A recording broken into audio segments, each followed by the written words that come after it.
You're looking live, conference championship preview. I'm your host, Coach Kez, joined by our number one panelist, Lindsay the Greek. Lindsay, what is going on? End of another busy day. It's nice to kick back and relax and join you on a live stream and have some fun. Well, it's just me and you right now. There's nobody watching. Well, they're missing out. You got kind of a busy week coming up here, don't you? Yeah. Yeah, I do. Not only am I, the regular work schedule busy, but a lot of good stuff going on with the YouTube channel, and we're doing a big giveaway and a lot of stuff to look forward to. Before we start talking college football, let's plug Coil Tools channel real quick. Over on my channel, Coil Tools, I am going to be doing a live stream tomorrow night to give a primer regarding, hey, Pat, join me tomorrow night on my live stream because I'm going to be doing a primer on the toolbox giveaway. And I want to disclose what the methodology is going to be for choosing the winner of the toolbox. And it's going to be a lot of fun. It's a different kind of method for picking a winner on something like this. And I'll give you a little teaser. I will not be choosing the winner. So it'll be fun to go through that process with you, show you what it's all about. And it's going to be an elimination process, and how we derive the winner is going to be unique. So it'll be fun. And that's tomorrow night at 9 o'clock. We're doing the primer on that. And then the following Friday at 9:30 p.m. Central Time, we will be doing the actual drawing. So we're really looking forward to that. And I can't wait to see who wins this box. So, and it is going to look good in my shop. That's all I'm saying. I hate to let everybody know this, but I'm not in the drawing. I know it would, but you're not wrong. It would look good in the shop. It would look good in the shop, but me being friends with Lindsay, I'd feel kind of awkward if I won it, and somebody that was more deserving than me did not win it. So, well, I think that doesn't mean I'm not going to donate to the charity. I will donate to the charity, but I'm not going to enter the drawing for the box because I have a toolbox, and I kind of feel like somebody's going to get a great deal. There's going to be somebody that's going to win a fantastic prize, and I'm super pumped about it. And I can't wait. I mean, I really can't wait. Hopefully it's life-changing. Whoever wins this, I hope it changes their life. Something like that certainly could. Especially, you know what I mean? Like, if a guy goes in there and he wins it and he's working out of like some dumpy little roll cart or some, little three-drawer toolbox, for him to go in and win something like that, it would change. Or gal. I'm assuming right now we don't have any gals in the drawing, though. No, it's just all guys right now.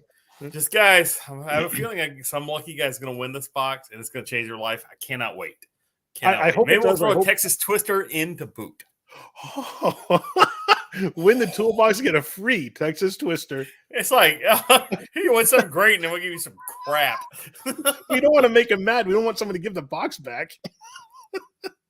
Maybe we have something else we can put in the box for them. Huh? Do you think there might be something we could add to the deal? I'm sure there's something that we can come up with. We'll have to see. I got to turn this light off. I'm exceptionally white. Oh, there we go. Back to normal colors. Raging Cajun joined us. Hey, Raging. Raging, what's going on? Thanks for tuning in. Let me add one more. I'm adding our banners right now. All right. So I'm doing the AAC. Nobody's watching the AAC championship game. Yeah, they are. I am. I'm a degenerate. Is it on right now? What's that? Is it on? No. On Saturday. Were they doing? Do they have any Friday games? Oh, today's Thursday. I don't even know what day it is. Oh, yes. There's a guy that we live stream with every Wednesday and Saturday night. That's going to be glued to the television tomorrow night. He's not going to watch your stream. I can almost promise you this. Oh, it's the USC game. Yeah. How'd you guess? I mean, lucky guess. So we're going to burn some more time and shoot the breeze just a little bit more. Let's talk about some news in college football. Man, some coaches got the axe over the weekend, didn't they? Yeah. Yeah. Jake Spavital from Texas State get fired. You had Willie Taggart from FAU get fired. You had, let's see, whom else? There was a few others. You had some guys that were retained. Neil Brown gets another year in Morgantown. After a 5-7 season in a year where they don't make a bowl game, the new athletic director saw enough the last 2 weeks of the year to give him a vote of confidence for 23. So gives him another chance to go and maybe salvage his job and continue on. So we'll see what happens. New coaches are hired. New coaches. Matt Rule is hired by Nebraska. So congratulations to Nebraska for hiring maybe a solid hire coach, I would assume. Whom else? I'm gonna have to pull it up here. Hold on a second. Let me finish doing this other thing. Why don't you, Lindsay? Why don't you talk to me about this stuff? So I guess the rumors were unfounded about Nebraska and what all the hot takes were on the coaching situation there, which surprised me because usually the rumor mill is pretty accurate, but this time it was wrong. So we got some very interesting moves going on, and also in the coaching news, there's a former Nebraska interim football coach, Mickey Joseph, was arrested. That is not good. After No. looking at all the news on that, it does not sound like that's going to be a good deal. That's all bad for him everybody involved. Yeah. It's very unfortunate. I wish stuff like that wouldn't happen, but it does. It just. No, and a guy like that just needs to be. He just needs to be. If he did what they allege he did, he needs to be put away for a while. No doubt about it. Consequences. I mean, it's you do the crime, you do the time type things. Yep. Yeah, so, and I'm a very fan. Unfortunate for everybody involved in this. Yeah, and I'm a fan of letting the justice process play out, and I don't like to rush to judgment. I've gone to Plaid. Yeah, I've gone to Plaid. I think I spaced. Space bumps. Hold on a second. I got to make an adjustment here. If you got to fill time for me. All right. Well, Blake Corum is going out for a season-ending surgery after a left knee injury the previous week.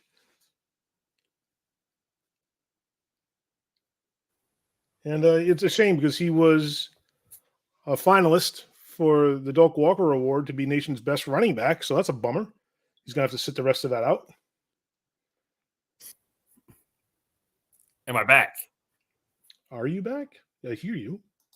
You're blurry. You look like you don't want us to know who you are. High five. No. Poor Cass is having some.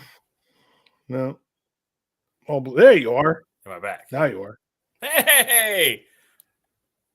With an audio delay. No, I can't hear it.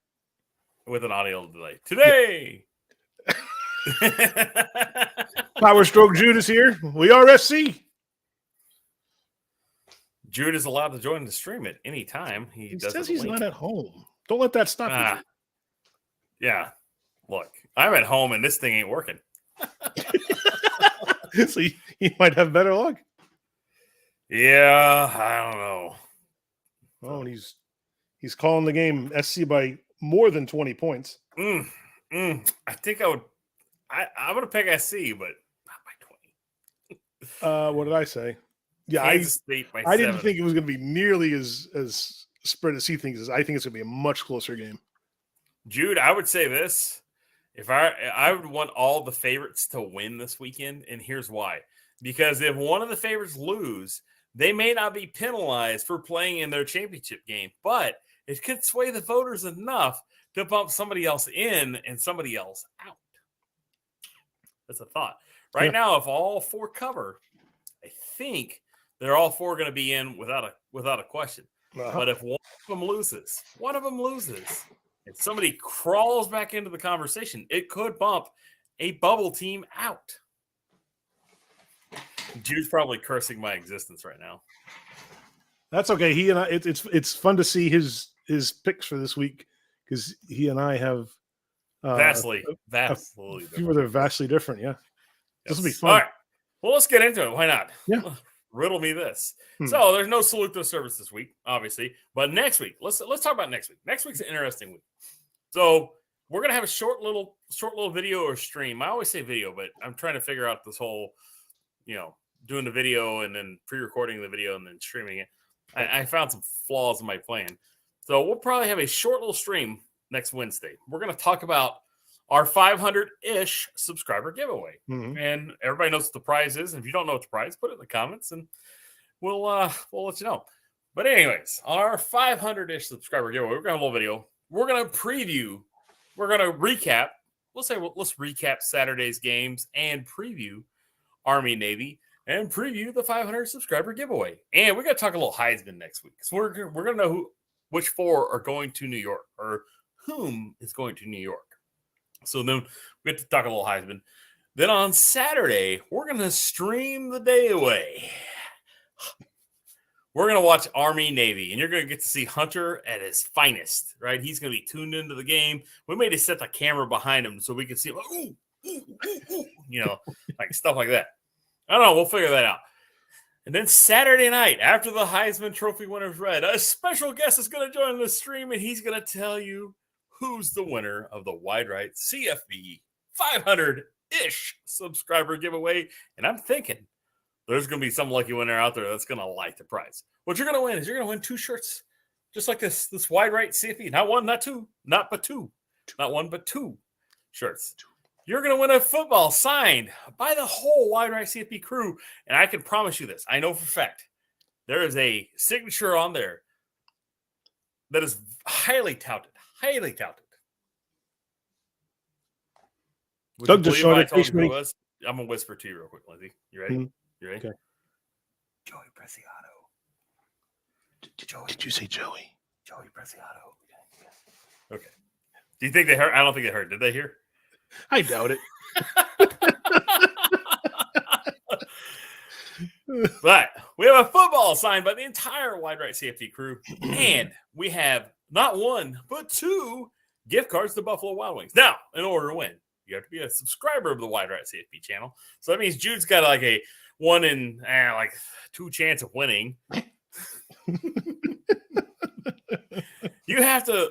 We're gonna have a video come out the morning of the Heisman. You're gonna have to like, comment, and I don't know. You've already subscribed if you're watching the video. You're gonna have to like and comment on the video to be eligible to win. Then we're gonna watch the Heisman Trophy. And then after the Heisman Trophy, we're going to hop on live. We're going to come on live. Special guests are going to be there. We're going to announce the winner. Now, I don't know if Lindsay's going to make us do it. His new method where we I can't talk about it. I know the method. Do they know the whole method?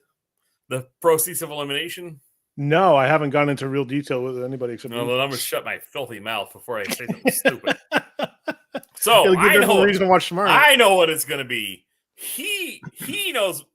He knows what it's going to be. I'm saying. But if they watch tomorrow night, they'll find out. Blasted. Anyways, so we're going to do that. We're going to announce the winner. We're going to send it out to them. And maybe we can get them on for our national championship stream. What do you think? That sounds what good. Do you think? You think what I'm thinking? I'm thinking, sounds like somebody's going to Buffalo Wild Wings on Wide Right CFB. I don't know. We'll see. We'll see. Plenty of chances to win. Let's see. Let's go back. I mean, Power Stroke Jude's our number 1 commenter. Jude, what are you doing, buddy? He's tearing it up. For someone who's not at home, he's doing a really good job. Yeah, it's almost like he could be on the stream right now. It is. I mean, if he's got this much time to type, he's got. Oh, we got to say hi to Schmitty71. Hey. What's going on, bud? Thanks for joining us. Raging Cajun Garage. What's up? Thanks for joining us. Pat Paulson. We appreciate you, Pat. Thank you very much. All right. On to, you want to talk about some football? Sure. Since Jude's not here, let's talk about, if I were to pick one team, you say, let's talk about it while Jude's not here. Who would you want to talk about? Oh, I hesitate to say USC, but we could start. USC. Whoa. Pac-12 championship. It comes up tomorrow, Lindsay. Can you believe that? Tomorrow's football. On a Friday. High five. Right there. There we go. All right. Football on a Friday, and it's not high school players. So, first off, before we go further, let's say good luck to all our local high school teams, especially for Lindsay and I. So, the high school I went to is playing in the 4th round of the state playoffs versus a team they've already beaten earlier this year.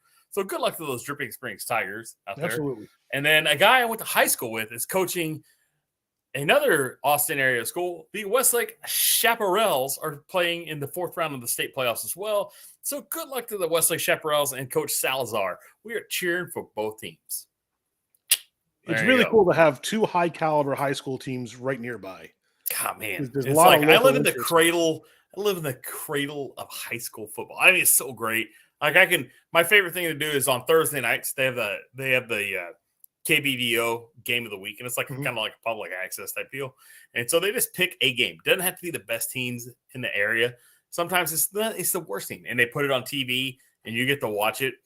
And it's great because they get just as much recognition. And I love watching high school football. It's so great. And then you get to watch maybe 1 or 2 of these guys move up to the next level, maybe 1 or 2 play at the next level. And then you're like, I remember him. And it just makes the connection so much better. Oh, sure. It's really great. So let's check back in the comments real quick. Oh, we have a sad comment from Jude. He's at his sister's wife's house. Her husband passed today at 42 years old. Man. Sorry to hear that, Jude. Please pass along our condolences to the family. Yes. Yep. That's a shame.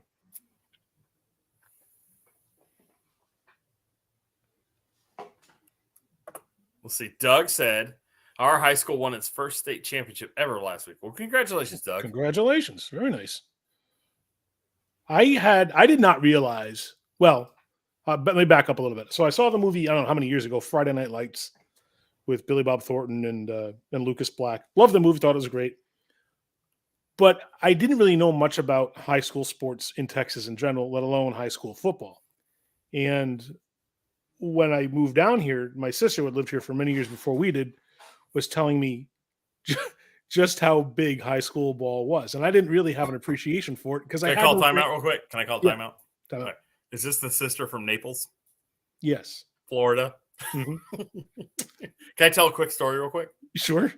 So I met Jude's sister. I mean, not Jude's sister. I met Lindsay's sister. She came out on the tool truck with him one time. And she introduces herself and she goes, "Hi, I'm Lindsay's sister." I'm like, nice to meet you because I'm from Naples. And then there's kind of a pause and she goes, "Florida." And I go, "I could tell from the accent."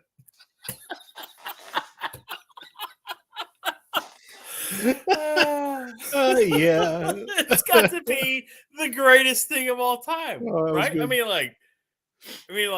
know, I got it. Like she went like, "Hey, this is my brother Lindsay. Hey." She loves coming out on the truck. So she asked me, I told you you should have given her own route or hire her and let her work for you. I think she'd do fantastic. The thing with her is she has a work ethic that is, it's top notch. There is no quit in her at all. She's got a ton of energy. She understands high standards because she worked in some pretty big name restaurants and bars where she was either a bartender or a server. So she's worked at the Four Seasons. She's worked at a real high-end steakhouse in Florida. She understands the need to keep standards high. And I love that about her. You combine that with her endless energy and there's nothing she can't do. I would love to put her on a truck, but she's not, it's not her thing. She'd rather have kind of she and her husband have kind of a nomadic life right now, which is kind of cool because they rent out their house in Naples and they have a house in Florida. San Antonio. Yes. You can tell by her accent. And they they get some income that way and then they travel around the country and visit family. And then, when they gotta earn some more income, they'll settle down here for a few months. She works out at an event facility out in Dripping Springs. Her husband has a job in a local restaurant. And they have a great lifestyle like that. So she's not really pinned down to much of anything. So, all right. Well, let's get back to your story. Sorry, I didn't mean to interrupt, but it's such a great story. I just have to do it. It is good. No, it's a good story. I was talking about high school football. Yeah. So she was telling me how big it is down here, and I didn't have a frame of reference because where I'm from in the Northeast, high school football was an afterthought. It was never a thing. But I started to get an appreciation for it when I started umpiring high school baseball. Baseball is not as big as football, but baseball is pretty big in some schools. And when I went to Westlake for the first time, I was blown away.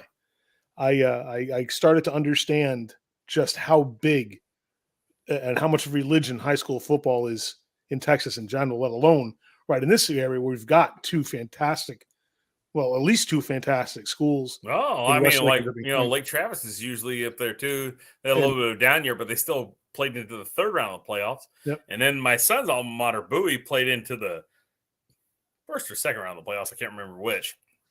But still, I mean, like, Wimberley, the Wimberley Texans, which is another community close to us, they're playing in the fourth round of the state playoffs. Llano, which is another community close to us, they're playing in the fourth round of the state playoffs tonight. Okay. So there's like the surrounding used to, all your powerhouses in San Antonio, Houston, and Dallas Fort Worth area. Now it's really spread out. You got a lot, like this is a great cradle for high school football here in Central Texas. And I'm not trying to brag on Central Texas. I'm sure everybody out there's got somebody, they've it's coming near them too. So I'm just glad. It's just so much. It's so fun to get to watch it. So yeah, the parents love it. I think my experience with parents in baseball was they're really very good at supporting their kids and not giving anyone a hard time. They tend to show up the games and they're fun and they're loud and they're rowdy, but they're not disrespectful.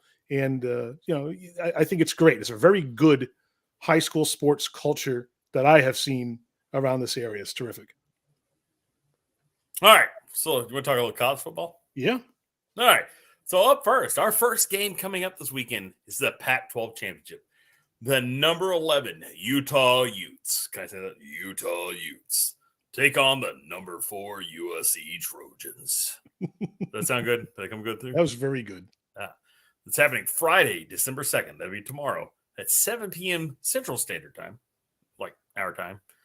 I don't know. I mean, like on the West Coast, you figure they give them a little bit later start date than 5 p.m. on the West Coast. I mean, like at least give Jude time to get home and, get a sandwich down his throat before he's going to watch this game. He's like, let his food settle before he gets all anxious. I'm nervous that he might start choking on a sandwich as he's trying to watch the game.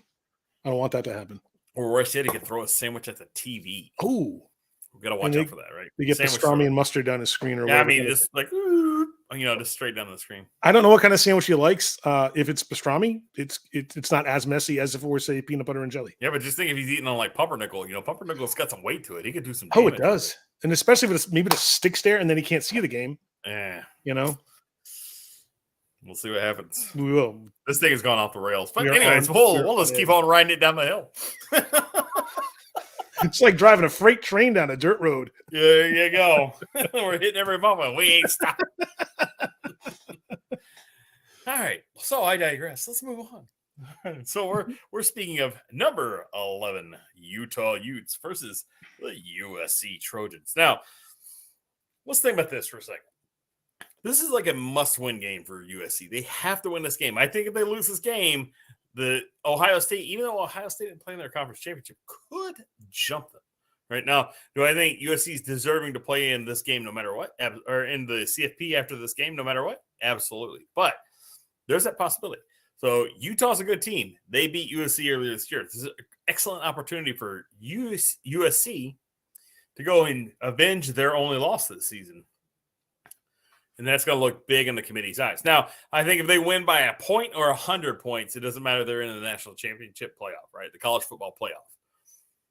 If they don't win, it's going to take some politicking to get them in because, you got to kind of look at this game as a blessing and a curse. You win it, it's great. It can help propel you into the national championship. You lose it, it can knock you out because not everybody gets to play on championship Saturday, right? Or championship Friday in this case. So we'll have to see what happens. I think USC is riding a really big hot streak, and I don't want to play a team on a hot streak. I think they're a very dangerous team to play. Utah's kind of coasting into the end of the season. They've taken some lumps. So this is what I'm going to prognosticate. I'm going to say USC, the Trojans from USC, are going to win by a score of 34 to Utah 17. It's not an easy 34. It's going to take some work to get to 34. But USC is going to win 34 to 17. Now, Lindsay, I got some unfortunate news for you. Mm-hmm. We got another panelist on here. He's just coming here to wreck the stream. Oh, who's going to Please drag us welcome to down? the stream our resident expert on college football, and possibly the happiest guy driving in a white Chevy Tahoe in South Austin this evening. Hunter, what's going on, bud? Don't get away. I don't need to fight people off of the pizza wagon. All right. The pizza wagon. So we're talking USC football. Let's finish up with USC football first, and I'll let Hunter share in his joy today. Sure. Y'all can't see it right now, but I can see it. So we'll wait on Hunter's second big announcement today. Liz, you want Hunter to go first on his USC pick real quick? Sure, go ahead. All right, Hunter, what do you think about this USC Utah game? Oh man. So this game rides on the quarterbacks for both teams. Cam Rising's when Cam Rising's on, he's one of the best quarterbacks in the country. But of course, all three of USC's losses, I think I don't blame him for it, but he's made some critically poor plays in those games that led to those losses. Against Florida was the pick in the end zone to score and take the lead. Against UCLA was the fumble that let UCLA put the game out of reach. And against Oregon was two basically drive-killing interceptions that had Utah scored on those drives. I think they beat Oregon. So it rides on that. For Utah, for USC's part, Caleb Williams is the Trojans. I mean, yeah, the offense has a lot of key playmakers, but he is the difference maker. He is elite. He's the Heisman Trophy winning quarterback, in my opinion, so far, unless he loses this game, then it'll be all up in the air.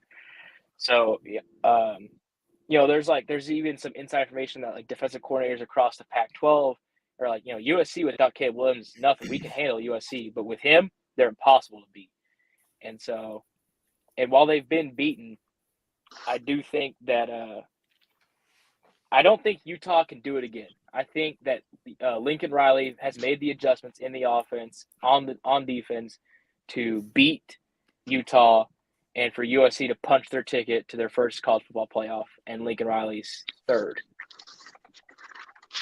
Joining us now is the purveyor of the left coast. He's the lifetime fan of the Trojans. That's USC football. Jude Santa Cruz. What is going on? Power Stroke Jude. Mr. Hey, what's up, guys? How you guys doing tonight, bud? Hey, dude.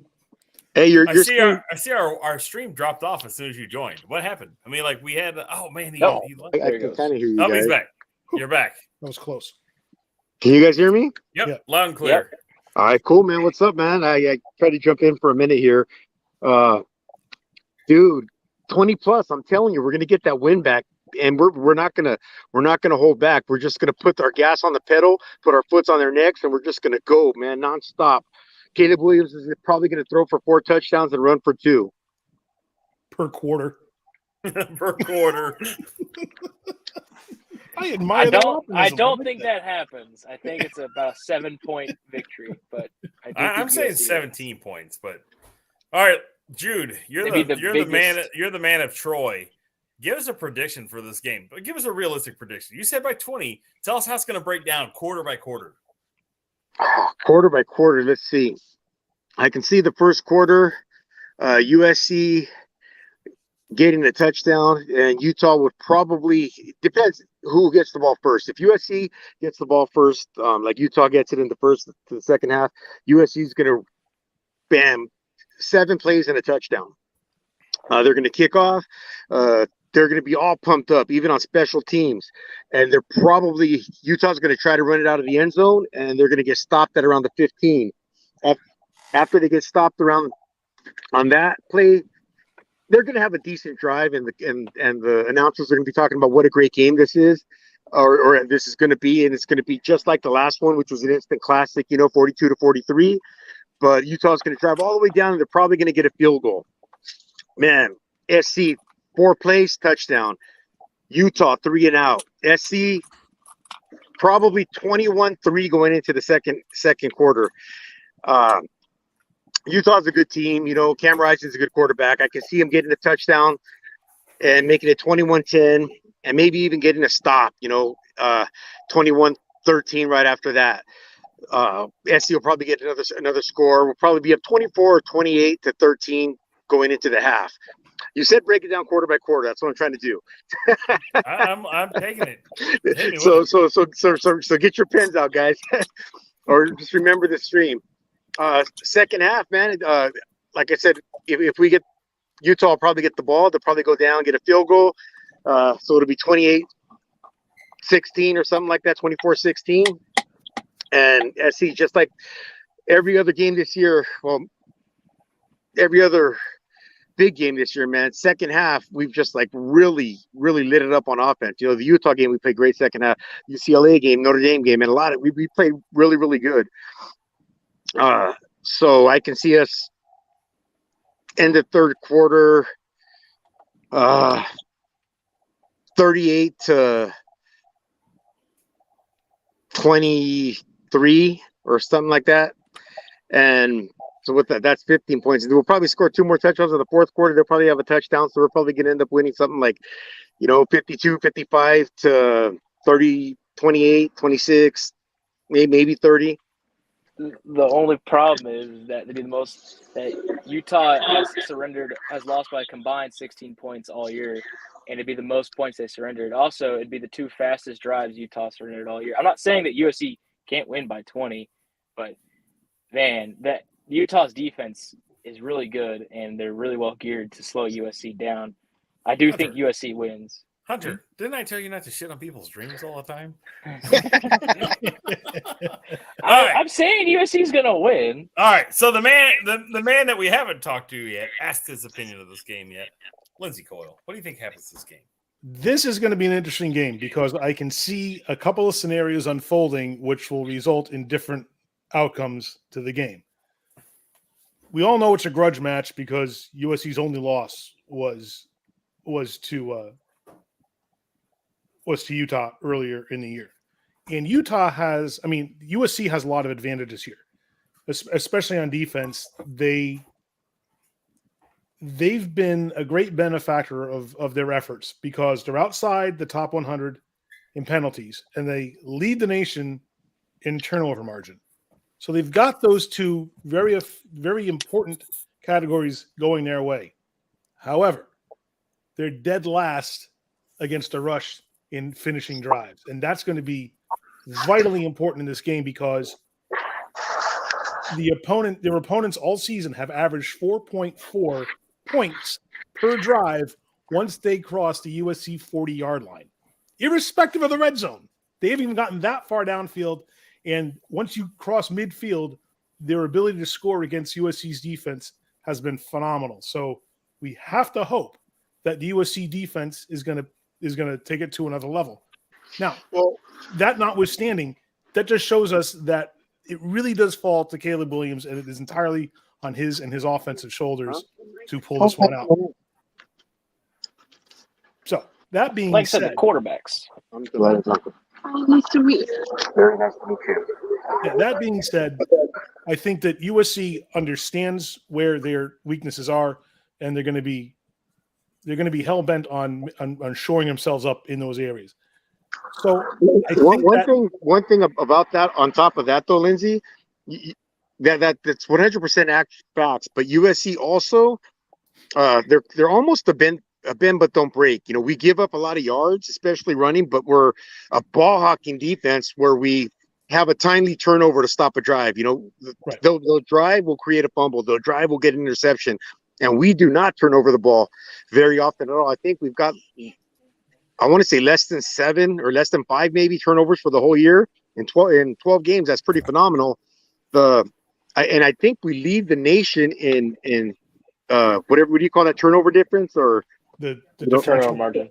Yeah, turnover margin. I believe we need to lead the nation in that. So Lindsey's right. We can definitely, especially in the trenches, man, they can run the ball up on us a lot. That absolutely can and probably going to happen. But up to now, we've had some timely turnovers, and I just hope they continue this week or tomorrow night. Not even this weekend, dude. They couldn't even start at 6 o'clock so I can get home from work and eat dinner. They have to start at 5. What's up with that? Well, we were talking about that. It's so funny you bring it up. Oh, really? That's an excellent point, Jude, because among other things that the USC offense has going for them is Williams has been absolutely stingy in giving up the ball. He's only thrown 3 interceptions this whole year. So it's a truism in sports that defense wins games. I think this is going to be a clear case of USC's offense winning this game because I will pick them to win, but I think it's going to be a very tight game. And I see this still being 35. I hate to interrupt you. I get some breaking news. I just talked to the governor of California. He said tomorrow's a national holiday for the state of California. Dude, you don't have to go to work. Yeah, I just talked to him. He's on the phone. Sorry. I'm just derailing the train constantly. I mean, just constantly. Can you derail what's never been on the train? So anyway, so my pick for this one is I do see USC winning, but it'll be a slim margin, 35-31. Agreed. I'll take it either way, but you know what I'm rooting for, man. Oh, yeah. I want to see. One thing that kind of makes me a little bit nervous, man, is if I predicted some upsets, and if that does happen, I don't want like people thinking, oh, this person's loss is like, just say Georgia loses. Oh, well, their one loss was to LSU, and that's better than USC's loss to Oregon. So what we're going to do is, keep them in the top 4 and push USC out. That would be such steer maneuver, dude. I mean, I'll lose it. I'll lose it if they do something like that. But I do think SC's done enough. I think we're going to win. I honestly think K-State's going to win. I think they got smoked. Didn't they get smoked by TCU like 35-0 or something like that? It's a really bad fit for K-State versus TCU. They don't fit well against TCU. Yeah, K-State's a good football team, man. They're a pretty good solid squad. The one thing that Texas and TCU both do very well, K-State can't stop. They cannot stop it. And if their offense gets behind by more than 14 points, they're in big trouble. Yeah, they don't as good as their quarterback is. But we're going to talk about that here in just a second because that's not our next team. Oh, it is our next team. We're going to talk about that here in just a second. But yeah, so just put a bow on USC and Utah. I think USC wins, and they need to win. They need to win. I kind of want to see them play, the number 1 team in the nation next week. Dogs. Not next week. So, because they'll be the 4 team. I'm not trying to shit on their position. I'm just being honest. They're going to be the 4 team. I think if all the favorites win this weekend, I think there's still a chance that it'd be hard to jump an undefeated team, but I think a 1-loss USC team avenging their 1 loss could jump to number 3. They got to beat Utah's ass to jump. They got to win by like 50. I mean, it's got to be like. But here's the deal: I want to see USC and Georgia play in the first round playoff because I want to see what primetime Caleb Williams can do. I mean, I want to see him turn on the wick. I know Hunter's over there smiling. Okay, before we hop onto the Big 12, Hunter, give me some breaking news for you. All right. So y'all can't see it in the little avatar. Here, hold on. They'll see it in a second. Deals. Hold on. Wait. Hold on. Let's hide this. Oh, there we go. I got to put on my best terrible Vince McMahon impersonation. G.J. Kinney is Texas State. Earlier today, it was announced that Texas State is officially hiring University of Incarnate Word's head coach G.J. Kinney. He has been the architect of the highest scoring offense in all of Division I football, FBS and FCS. UIW is an FCS school. They play this weekend in the FCS playoffs, and they average 52-plus points a game. By far the best offense in all of college football. And it's exciting. Former Texas and Tulsa quarterback G.J. Kinney is now going to be the head coach of Texas State. A guy that has skins on the wall when it comes to offense. And, I couldn't be more excited to hopefully he wins a lot of football games for the Bobcats and gets a better job eventually, but hopefully he sets us up for a long-term success. Or at least a bowl game, right? At least a goddamn bowl game. More than 13 wins in 4 seasons? I feel like a natural recruiting tie to the area schools. Like 5 or 7 schools in the area are playing in the 4th round of the state playoffs right now. And I don't know that Texas State has any of those players on their team. No. I don't think they've recruited any of those players. Don't you think there's guys on those teams that could play football at Texas State? Oh yeah, I mean that's like I go back to when I played high school football, my quarterback, man, he could have easily played at Texas State and been successful. I don't know if you think that, but I personally think that. And the fact that there wasn't even a look to him, he had to go walk on at SMU is kind of disappointing. He probably played under GJ Kinney at SMU. Maybe. I Hey, think it's funny you talk about more than 13 wins in 4 seasons, man. If everything stays status quo this weekend, whoever wins the national title will have 14 wins this year. Yeah, that's how bad Jake Spavital is. Anyway. All right, let's get on to our next game. Our next game is the Big 12 Championship. This game's going to happen on Saturday at 11 a.m. Central Standard Time. So that'd be Texas time. And it's going to feature the number 10 Kansas State Wildcats versus the number 3 TCU Horned Frogs. Now, they met earlier this season, and TCU gave Kansas State a good old-fashioned whooping. And like they say, the old adage in sports, the hardest thing to do is to beat a team twice in a season. So we're going to find out, can TCU go and beat Kansas State a second time, or can Kansas State avenge their loss from, I think it was like week 7 or something like that, loss to TCU. Now, Kansas State rolls in at 9-3. They had to beat Kansas to get into this game. It was between them and Texas. They had to win it against Kansas. So, damn Jayhawks. This fell apart at the end. Can't trust them for nothing. So, that's kind of where we're at. Now, I'm going to give you all my quick opinion on this one. It's a real bad fit for Kansas State with TCU. TCU's ability to attack through the air and on the ground with the quarterback is kind of what Kansas State wants to do, but it's a bad fit for Kansas State's defense. And the Kansas State's best defensive player, I can't pronounce his name. Uzoma, is that his last name? Felix Anudike-Uzomah. Yeah, Uzomah, who really got Big 12 Defensive Player of the Year awards over Texas linebacker, who did about 10 times more than he did. It's kind of a sham. He didn't do anything in the last game against TCU. He didn't do anything against Texas. It's a bad fit for Kansas State. They were really slow on their front seven of their defense. I think they're going to struggle against Max Duggan and this potent passing offense.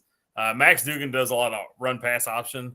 He's very hard to tackle, and he makes really good decisions. And he's pretty sound with the football. Now, they're going to be playing at Jerry World in Arlington, so weather's not going to be a question. It's going to be whether or not they can get off to a good start. I don't know if TCU is a good morning team or not. I'm just trying to look at all the variables, but I think that TCU is going to come out. I think they're going to put 21 points on K-State really fast. And I think they're going to just make K-State play their game. And they're going is TCU near Dallas? Yeah, it's in Fort Worth. So yeah, they are. That's like a 5 miles away. That's a home game for them. Oh, yeah. Dude. Wow. Kansas, I'll say this, Kansas State fans travel well, too. So. Yeah. And I promise you're looking for any reason to get out of the state of Kansas right now. Any reason. Manhattan, Kansas, probably full of snow right now. Yeah, it's full of something. I don't know what it is. All right, Lindsay, hit me with your thoughts on this game. You were the last on the last one. I'll make you the first on this one. All right, fair enough. I don't normally believe in destiny, but TCU has putting the Christian in Texas Christian University and playing like they're on a mission from God this year. They like the Blues Brothers? It's like they're on a mission from God. I love it. I have no reason to doubt that they will continue their steamrolling adventures right over Kansas State this week.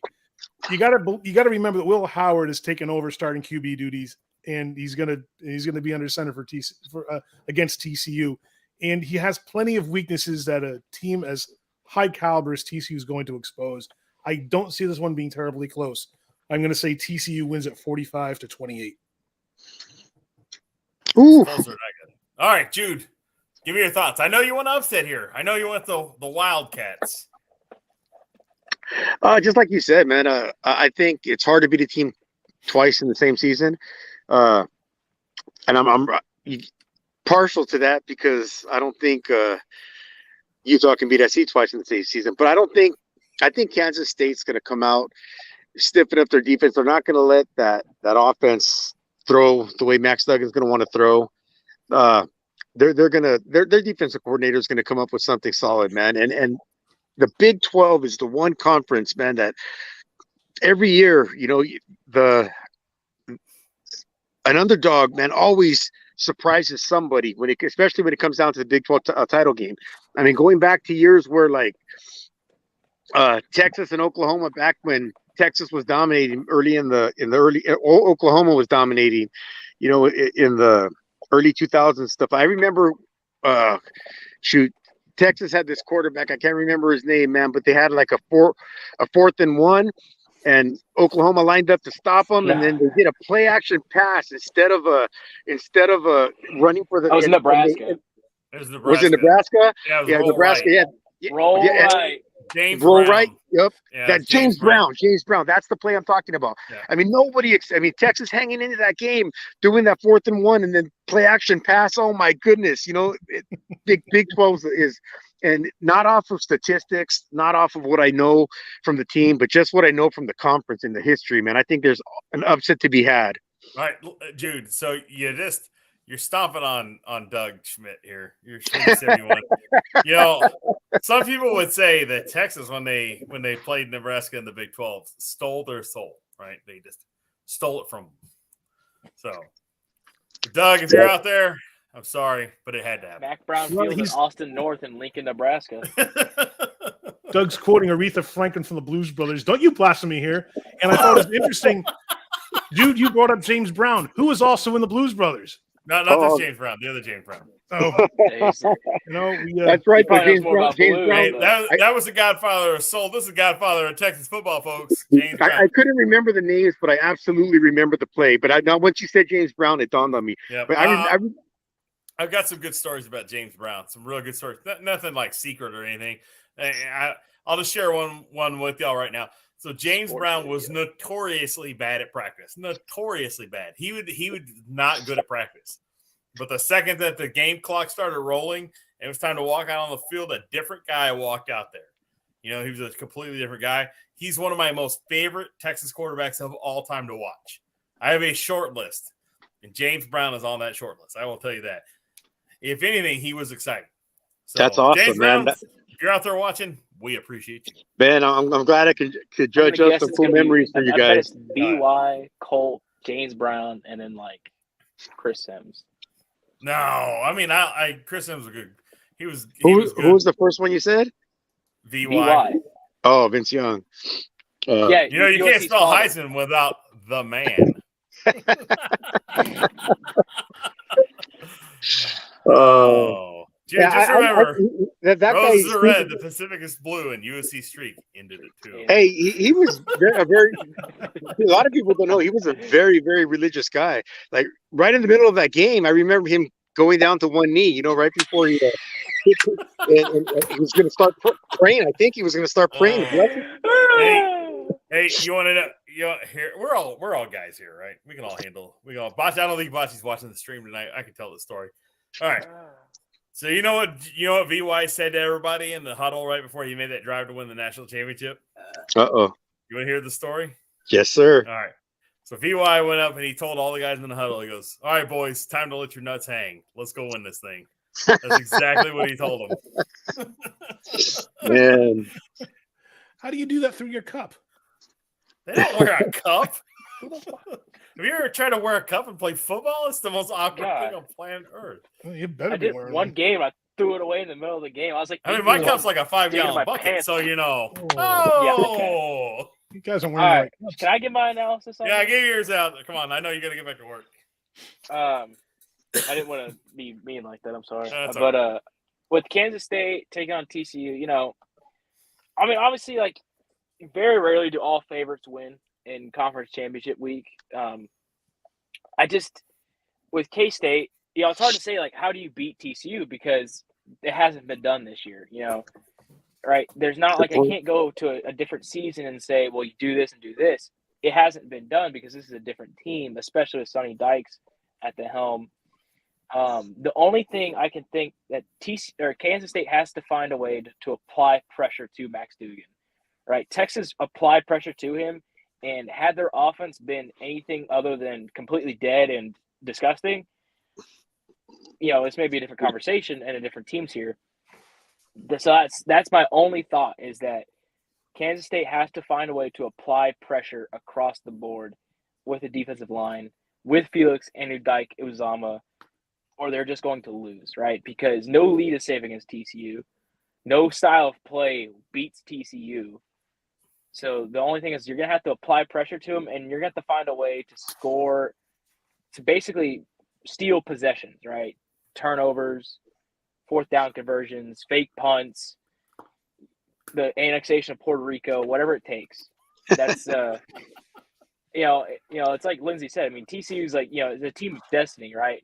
Like, it's silly how they have won so many games basically based off of singular plays, little things that just shouldn't happen but do. So, the hitting the toads of Texas Christian University, I think that they pulled this one out. I think it's a 45-21, but I wouldn't be surprised if K-State does a classic K-State move in the Big 12 championship and beat a team headed for the CFP/Natty. And Oklahoma knows all about that. So we'll see. All right. On to our third game and our second of the day. Unless you count New Mexico State Aggies taking on Valparaiso, which you cannot watch on television. You can only hear about on Wide Right CFP. I'm kidding. We're not even going to cover that game. All right. We're going to talk about the SEC Championship. The number 14 LSU Tigers are taking on the number 1 Georgia Bulldogs. 3 p.m. Standard Time on CBS. Go Dogs. Riddle me this, Hunter. What are your thoughts on this game? Dogs. You got a score The in mind? mailman. How bad did A&M beat LSU's butt? Yeah, take away those points that LSU scored and then add some more to Georgia. Ooh. LSU relies on running the ball, and as I've said all year, Georgia is the best run defense in college football. They're going to take away LSU's ability to run the ball. They're going to take away their ability to throw the ball because they won't be able to build off the run. And Georgia's going to – they're not going to blank LSU, but, like, it's not going to be competitive. I hate to say that. I don't think it's going to be a competitive game. I think that, yes, LSU's made a lot of progress this year on Brian Kelly. I like Brian Kelly a lot. I like this LSU team a lot. But that loss against A&M, it took away all like, oh, man, can they do anything? No, I don't think they can. I think that they're going to be forced to throw the ball when they don't want to, and Georgia's going to exploit that. Georgia has kind of had two, like, all right, let's get through this game moments because, fun fact, Kirby Smart has never beaten LSU. And from a lot of inside talk at Georgia is Kirby Smart wants to beat LSU in the SEC championship game and prove that he is now the best coach in the SEC. There's no team that he can't beat. There's no team that Georgia can't beat. And I think that happens this weekend. I think the Dogs, I don't think they blank LSU, but it's not – LSU's not going to be scoring very many points. And I think that Stetson Bennett and that heavy rushing attack and extremely good tight end room at Georgia just applies points and applies pressure. I think they run over the Tigers 45-10. All right. Lindsay, what do you got on this game? I've said it for many weeks now. I don't think anybody is going to beat Georgia. I would not bet against them this year.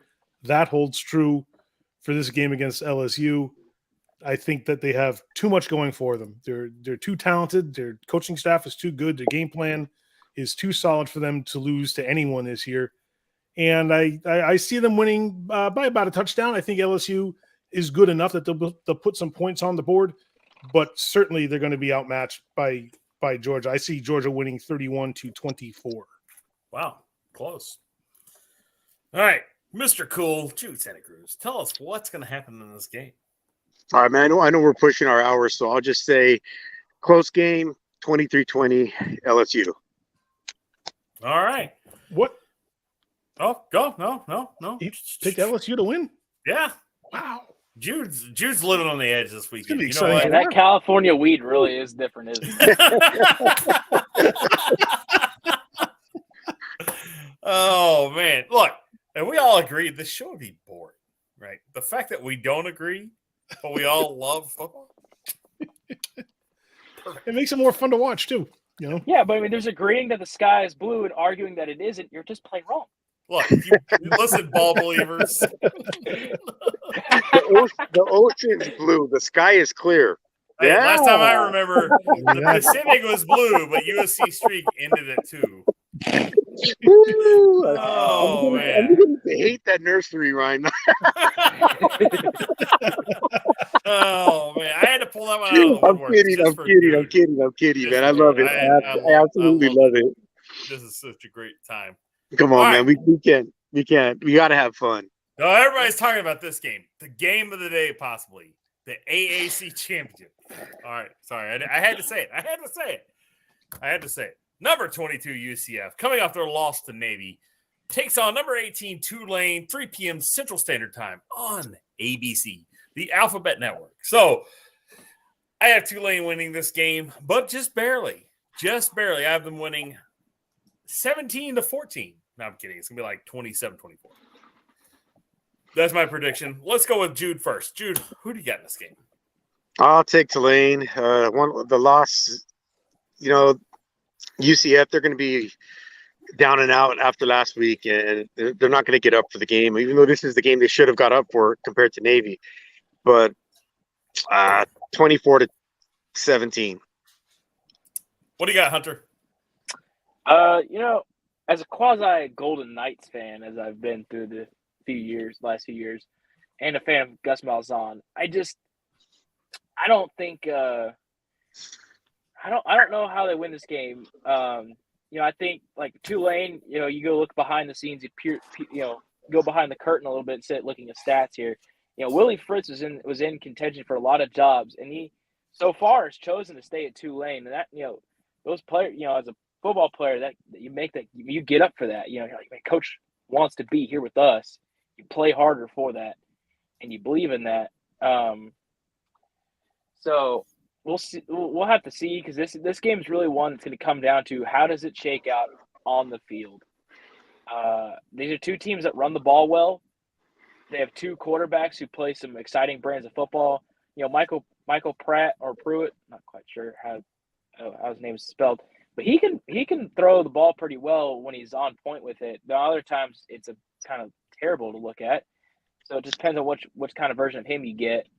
They also have 3 really good running backs. UCF, for their part, has John Reese Plumlee, who is electric with the football in his hands when it comes to running it.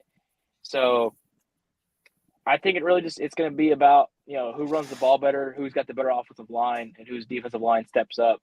It's going to be like a unique way of seeing the ball ran, but it's going to be a very run-heavy game and who builds off it best. And I'll go with the low score, 27-17, Tulane. All right, the man of the hour, Lindsay the Greek. What do you have in this one? When Tulane played UCF less than a month ago, it was the first time since 1949 that the Green Wave hosted another ranked team, and they're going to do it for a second time in the same season. This is also the first season since 1998 that they've tallied up 10 wins in the season. So they've got a lot going for them, and I think that they're on a roll. They're gonna pull the one out in one that's going to be fairly close. I'm going to say 27-24. 1998 was Sean King that long ago? Time passes fast, doesn't it? Oh my goodness! I think that's who their quarterback was, right? Wasn't it Sean King? Yeah. So Tulane is favored by 4 points in this game, and the over/under is 57. So we're all in the neighborhood on this game as far as scores go. So we're not like word for word on it, but we're pretty close. All right. So I've already given you all my opinion on this game. Let's move on to the Big Ten. So we have Purdue taking on number 2 Michigan. Now, Purdue is facing an unfortunate circumstance. Their quarterback's brother passed away last week. Very sad deal. I don't know if he's going to play or not.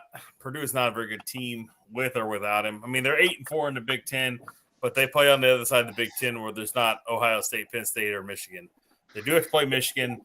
Michigan's very good. Michigan proved last week they're very good, and they know how to make adjustments. Now, Michigan could be on a little bit of a down. I don't think they score as many points. I think they're going to stay under on this game. They'll probably score in the 30 range on points. And I don't see Purdue scoring more than 10. So we're probably going to have a game that probably won't reach more than 40 total points. Michigan's favored by 17. I think they're going to solidly cover this game. Michigan without Blake Corum. And Blake Corum's out. He's going to have surgery. There's no timetable for him to come back this season. But I still think Michigan's team is good enough as a team. They play great defense. They have big, war daddies on the front defensive line. They have these really good ball hawking linebackers. They have really good ball hawking defensive backs. They have J.J. McCarthy on offense. J.J. McCarthy's woken up. He knows how to play in big situations. I'd like to see them win this game big, but I don't think they're going to.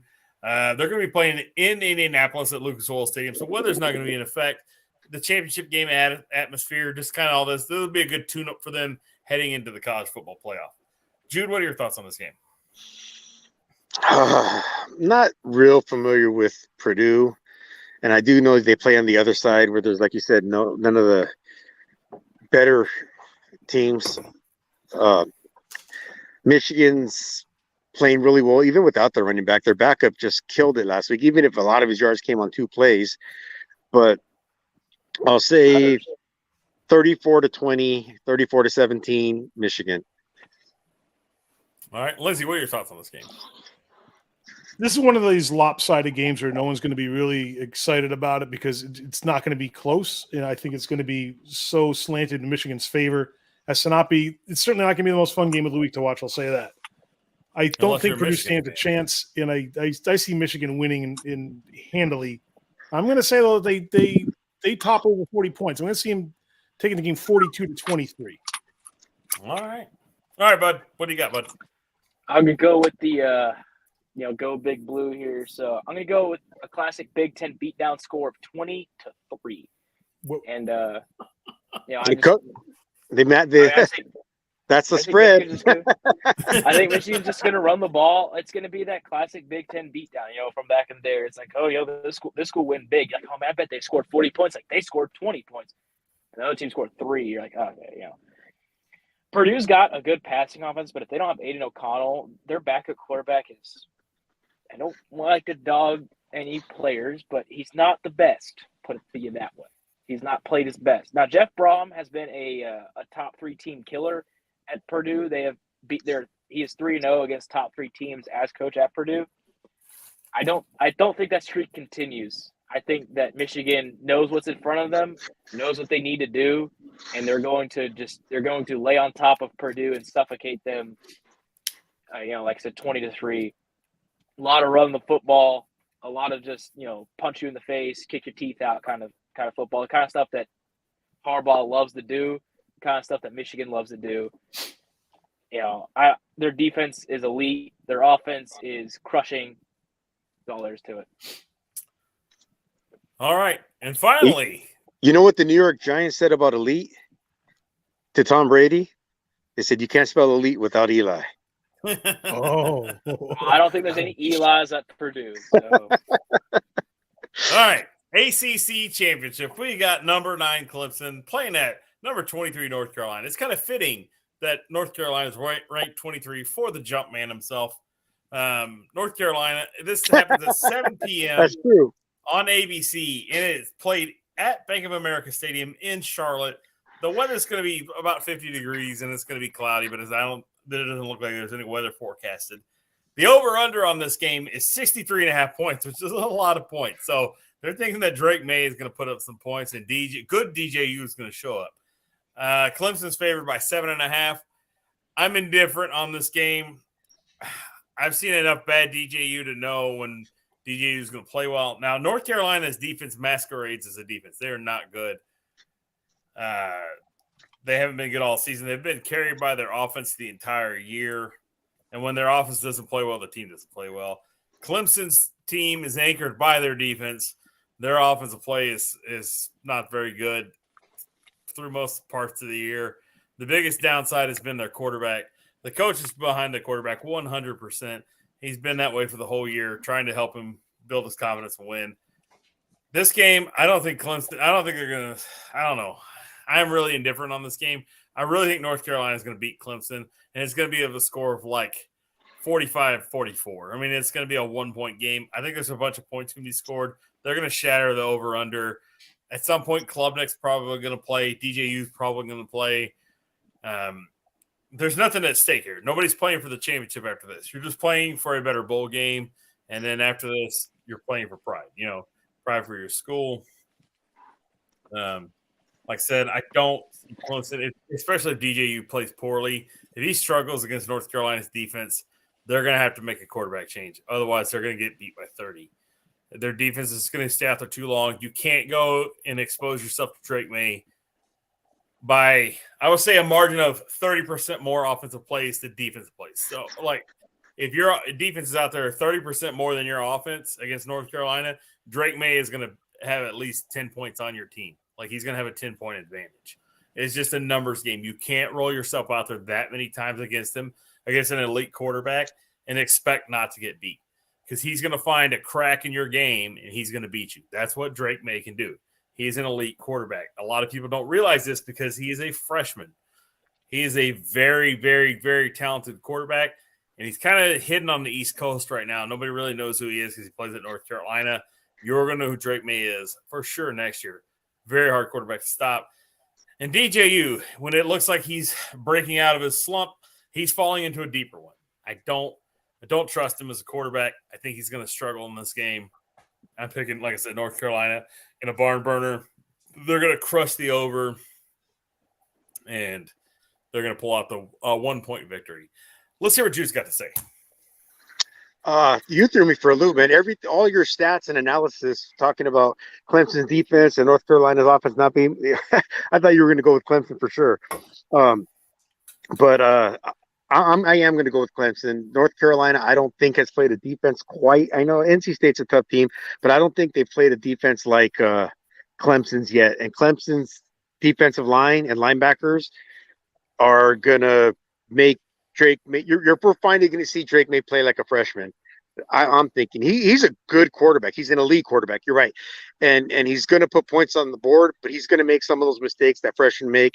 I say Clemson 37, North Carolina 27. All right, Hunter, what do you got? This game for North Carolina's perspective reminds me a lot of, I believe it's 2000 Texas, where they played Nebraska in the Big 12 championship and lost Mac Brown's second year. You'd know about more than I would, but you know what you're talking about before It's they actually really started to take up. Third, but anyways. Yeah. Well, I meant anyway. So Yeah. you could kind of see the North Carolina's closing in on where they need to be to take off. As a Mac Brown team. For Clemson, I mean, I've said it from day one this season. Cade Klubnik should have been the starting quarterback. Clemson's undefeated right now if he's a starting quarterback. You could debate me all day long. I won't listen to reason. But now with there's question marks. Is Trent Simpson going to play? He's Clemson's best defender. You have to look at likelihoods here. What's more likely to play better this week? Clemson or DJU or North Carolina's defense? And I'm going to roll with North Carolina's defense is more likely to play better this week than DJU is. I've had enough of good and bad DJU to know that Dabo Swinney, he's a great coach. He's a great guy. Cade Klubnik should have been playing football for you for a lot longer this season. And I don't see how Clemson wins this if DJU is the starting quarterback. He makes too many mistakes. He's careful to a fault with the football, right? He's careful when he needs to be aggressive, and he's aggressive when he needs to be careful. It's runs too fast, walks too slow. It's a problem. That's my problem exactly right there. I run too fast and I walk too slow. Yeah, it's right, give me a score, son. 34-31 UNC. All right, go with the Tar Heels. All right, the voiceover reason, Lindsay the Greek. This Display us is with some knowledge. This is going to be a game that's really a tale of two teams. You got the scrappy underdog North Carolina, and then you got the thoroughbred Clemson. Clemson is looking to get their 7th ACC championship title in 8 seasons. And North Carolina is looking to get their first one since 1980. So they're in two very different places in their development here. And I think their evolution has taken two drastically different paths over the years. North Carolina, don't forget, lost to a fourth-string quarterback this year. And although Clemson did drop one of South Carolina, I don't think it's really going to affect them in this game. I think they're going to bounce back without a problem. And even though there is no playoff implications to this game, it'll be fun to watch because I think for the first half of the game anyway, it's going to be kind of a rock'em sock'em, duke it out on the field kind of thing. But I do see Clemson pulling away in the second half, and I think ultimately Clemson will win 38-28. There you go. That covers the championship weekend. We're gonna have a Saturday stream. It might be a little bit shorter. We might kick a little bit earlier so we can interrupt and watch the end of the Clemson North Carolina game, or possibly the Purdue Michigan game, whichever looks to be more entertaining. But we'll definitely be there. So next week we got to kind of talk about this. Do we want to do a Wednesday stream or not, or do we just want to jump in feet first into Saturday? Oh, wait till the bowl games are announced at least. Well, then we'd have to do it on the following week then. So let's do this. I'll say this. Next Wednesday stream to be determined. We'll definitely be on next Saturday. We have to. There's no doubt about it. We have our Wide Right CFB 500-ish subscriber giveaway. You have to be a signed on member of Wide Right CFB. You need to go and watch our video on Saturday morning. That's a week from this Saturday. That's December 10th, early in the morning. Like it, comment on it. Then you got to watch. You can watch us during the day. We're going to watch Army Navy. And then after the Heisman Trophy is winners read, after Jude's celebrating Caleb Williams holding his trophy in New York, you're going to have to come on and watch and see who wins the Wide Right CFB prize. And that's 2 of these T-shirts in your size and your choice of style. 2 gift cards. Not 1, but 2 gift cards for Buffalo Wild Wing. And the most coveted portion of the prize. That's a football signed by the entire Wide Right CFP crew. Has that touched down yet? Well, I haven't got it yet, but I've talked to Joey Preciado. And he said that the ball You're stressing him out. He's stressing me out. So Joey Preciado is going to send me the ball, and it's going to be signed by the entire Wide Right CFB crew. And I cannot wait. So y'all have to be on the stream next Saturday. Next Saturday is big day for Wide Right CFB. I'm going to go ahead and say it right now. No stream on during the week. We're going to cover all the goodness next Saturday while we're watching Army Navy in our video and after the Heisman Trophy winner. And pay attention. We have a galactically known guest coming on. Galactically known guest. Would you say that, Hunter? Galactically known? Intergalactic. I guess so. I don't know how many different galactic civilizations know of him, but I do know at least one that knows all about him. The Greys and the Pleiadians at least know who this person is because they visited our planet. God. So they know. My God. Oh, my God. Oh, Christ. With their goofy almond-shaped eyes and their nutty flying saucers. That's only the Greys. That's only the Greys. Oh, Lord. Let me go find my tinfoil hat real quick. Since we're not going to be covering Army Navy, all I have to say is go Navy, beat Army. All right. Let's do that. Let's get a prediction right now. Army Navy game, Jude. Who are you pulling for? Navy, of course. All right. Yeah, there you go. Correct Lindsay, answer. Army Navy game. Who are you pulling for? I think Navy will get this one. Correct answer. There you go. All right, Hunter. Army Navy game. Who are you pulling for? Well, I guess I get to say it with a little bit more pride now. Go Navy, beat Army. There you go. That's All right. right. I'm gonna go with the team that scores the most points. So Good pick. Real good pick. all right. Bold So I'm move. gonna let everybody say their goodbyes. I'm gonna let them send it out. Let's start with Hunter because he needs to get his butt back to work. Hunter, what do you got? In order of importance, eat 'em up cats, hook 'em horns, go Navy, beat Army. There you go. All right. I know this guy's got to go. We appreciate you giving us some time today. I know you're having a kind of a bad day. Sorry to hear about it, but we appreciate you coming on. Appreciate it. Oh, man. In order of importance, we are SC, Heisman number, who can count now? We got so many of them. And see you guys next week. You cannot spell SEC without S and C. And George is going to find that out the hard way. All right. All right, Lindsay the Greek. I love Jew's confidence.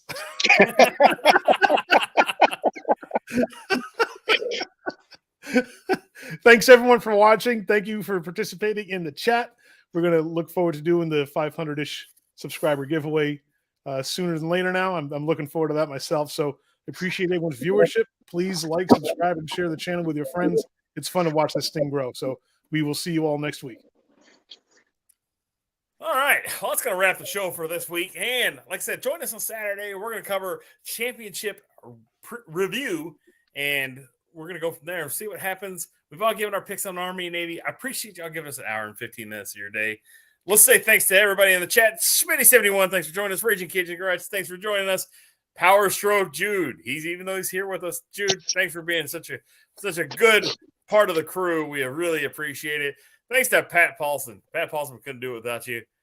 And thanks to everybody else that watched our stream throughout the season. Couldn't have done it without you. And remember, in the famous words of John Madden, the team that scores the most points always wins the game. Thanks for watching.